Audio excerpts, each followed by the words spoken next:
एक छोटे से गांव में जहां नदी के किनारे बांस के झुरमुट और खेतों की हरियाली बिखरी थी, रहता था एक साधारण सा युवक, सूरज।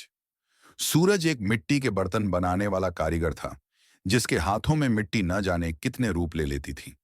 उसका जीवन सादा था, पर उसकी आंखों में एक अजीब सी चमक थी, मानो वह किसी अनदेखी खोज में डूबा हो।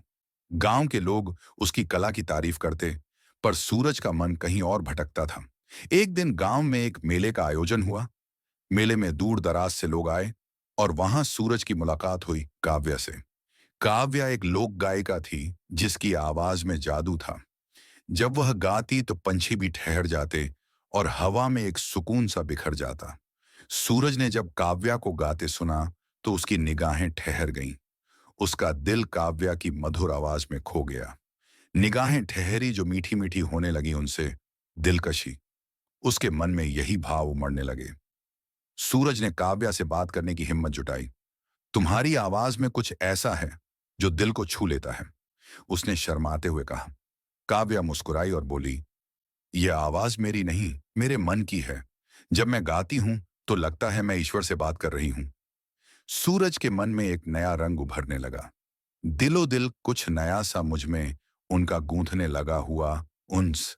उसके मन में काव्या की बातें और उसकी आवाज गूंजने लगी। दिन बीतते गए और सूरज और काव्या की मुलाकातें बढ़ने लगीं। सूरज अपने बर्तनों में अब नई नई आकृतियां उकेरने लगा, जैसे काव्या की आवाज को मिट्टी में ढाल रहा हो। काव्या भी सूरज की सादगी और उसकी कला से प्रभावित थी। दोनों का प्रेम बढ़ने लगा, पर यह प्रेम केवल दो दिलों का मिलन नहीं था।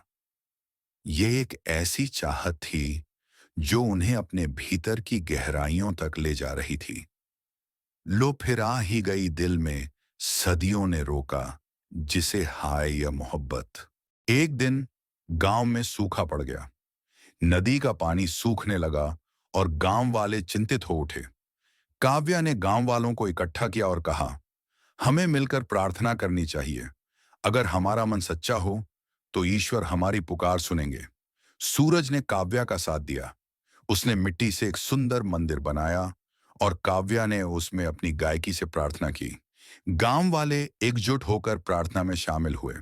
सूरज का मन अब काव्या के प्रति केवल प्रेम से नहीं, बल्कि एक गहरे समर्पण से भर गया। अब दिल शिद्दतें हुआ जाता कहीं किसी का, फिर करता वही अकीदत। कई दिनों की प्रार्थना के बाद एक रात बारिश हुई। गांव फिर से हरा भरा हो उठा। गांव वालों ने इसे चमत्कार माना, पर सूरज और काव्या जानते थे कि यह उनके प्रेम और विश्वास का फल था।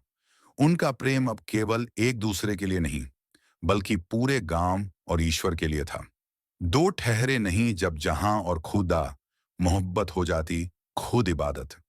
सूरज और काव्या ने गांव में एक छोटा सा आश्रम बनाया, जहां काव्या बच्चों को गायन सिखाती और सूरज उन्हें मिट्टी की कला। उनका प्रेम अब एक जुनून बन चुका था, जो न केवल उन्हें बल्कि पूरे गांव को एक नई रोशनी दे रहा था। इश्क के नशे में वो बात थी मैं न रहा मैं, हुआ वो मुलाकाती कशिश में बस था जुनून।